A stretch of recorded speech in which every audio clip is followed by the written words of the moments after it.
डरावनी रातें YouTube channel पर आपका स्वागत है। इस चैनल पर आपको सुनने को मिलती हैं डरावनी और सच्ची भूतिया कहानियाँ। तो अगर आपको ऐसी ही वीडियोस देखना पसंद है तो हमारे इस चैनल को सब्सक्राइब करना ना भूलें। तो अब बढ़ते हैं आज की कहानी की ओर। हमारी आज की कहानी हमारे साथ शेयर की है मध्य प्रदेश से राजकुमार जी ने। राजकुमार जी, आपका बहुत बहुत धन्यवाद। तो अब इस कहानी को सुनते हैं राजकुमार जी की जुबानी।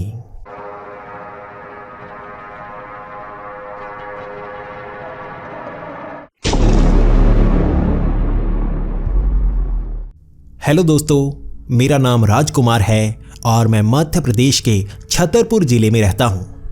मुझे कई सालों से अच्छा काम नहीं मिल रहा था और मैं अलग अलग ढाबों पर काम कर रहा था। यहाँ पर ढाबे पर काम करने वाले को ज़्यादा तनख्वाह नहीं मिलती, इसीलिए मुझे घर चलाने में बहुत ज़्यादा परेशानी हो रही थी।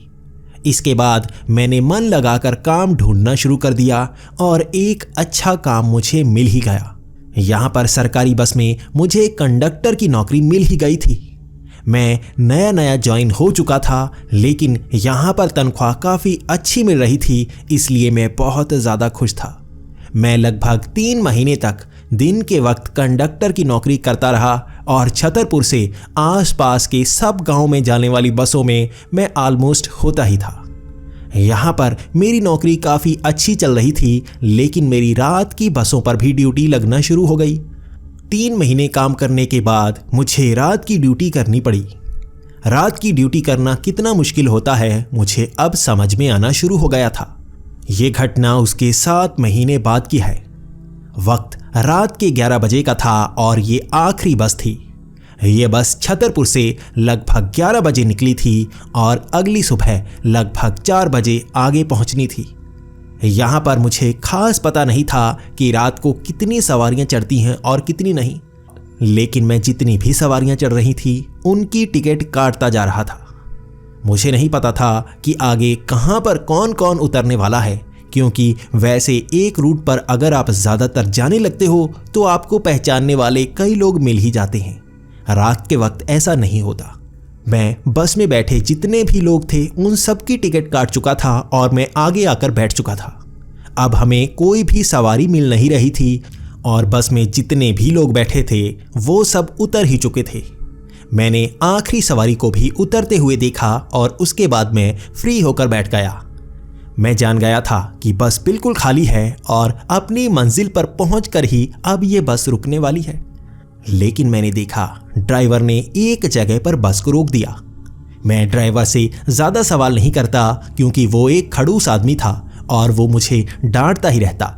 मैं नया हूँ, धीरे धीरे काम सीख ही लूँगा, लेकिन वो चाहता है कि मैं एक ही दिन में सब काम सीख लूँ। लेकिन उसने यहाँ पर बस क्यों रोकी? ना ही नीचे कोई बैठा हुआ था और बस तो खाली ही थी। बस पर चढ़ने वाला कोई नहीं, बस से उतरने वाला कोई नहीं, तो बस को क्यों रोका गया है? यहाँ पर बस रुकी थी। मैं नीचे देखता रह गया और पीछे से चलने की आवाज़ आई। कोई बस से उतर रहा था। मेरा ध्यान ही नहीं पड़ा और मैं एकदम से घबरा गया। मैं डर गया था कहीं कोई सवारी बिना टिकट लिए उतर तो नहीं रही, और मैं भागकर उस औरत के पास पहुंच गया। ये 30 से 40 साल की उम्र वाली एक औरत होगी जो पीछे वाली सीढ़ियों से बस से उतर रही थी। मैं सीधा भागकर उसके पास पहुंच गया, क्योंकि मैं ड्राइवर से डांट नहीं खाना चाहता था। अगर उसे ये पता चल जाता कि पीछे बैठी एक सवारी की टिकट मैंने नहीं काटी है तो वो बहुत ज़्यादा गुस्सा होने वाला था। मैं भागकर उसके पास पहुंचा और मैं सीधा उससे पूछने लगा, मैडम, आपने टिकट नहीं ली? मुझे बताया भी नहीं। मैं पीछे देखता रहा, मुझे तो आप दिखी नहीं थी। इसके बाद वो औरत सीढ़ियों पर ही रुक गई। वो ना तो नीचे उतर रही थी, ना ही पीछे मुड़कर मुझे जवाब दे रही थी। मैंने 2-3 बार उससे पूछा, मैडम, टिकट कहाँ है आपकी? मुझे नहीं लगता आपने टिकट ली है। जल्दी करो, बस को जाने में काफ़ी समय लगेगा। अगर आप उतरेंगी नहीं तो समय बर्बाद होगा। लेकिन वो औरत वहीं की वहीं खड़ी थी। मैंने देखा कि ड्राइवर भी गाड़ी को नहीं चला रहा था और मुझे लग रहा था कि वो मुझे बहुत ज़्यादा डांटने वाला है। मैं धीरे सी आवाज से उस औरत से बात कर रहा था और मैं बार बार उससे टिकट मांगता जा रहा था। अगर उसके पास टिकट नहीं है तो मुझे काफ़ी ज़्यादा परेशानी हो सकती है। मैं उससे पैसे मांग रहा था लेकिन वो कोई जवाब नहीं दे रही थी। अब मुझे भी गुस्सा आ गया था और मैंने ऊंची आवाज़ में उससे कह ही दिया, मैडम जल्दी करो, पैसे दो, वरना हम कंप्लेंट कर देंगे और आपको उतरने नहीं देंगे। लेकिन मेरे गुस्से की आवाज़ को सुनकर ड्राइवर भी भागकर पीछे आ गया। वो मेरे पास आकर बोला, जल्दी चलो, हमें यहाँ से निकलना होगा, जल्दी चलो। मुझे ये नहीं पता कि वो क्यों घबरा चुका था, लेकिन उसकी घबराहट वाली आवाज़ काफ़ी अजीब थी।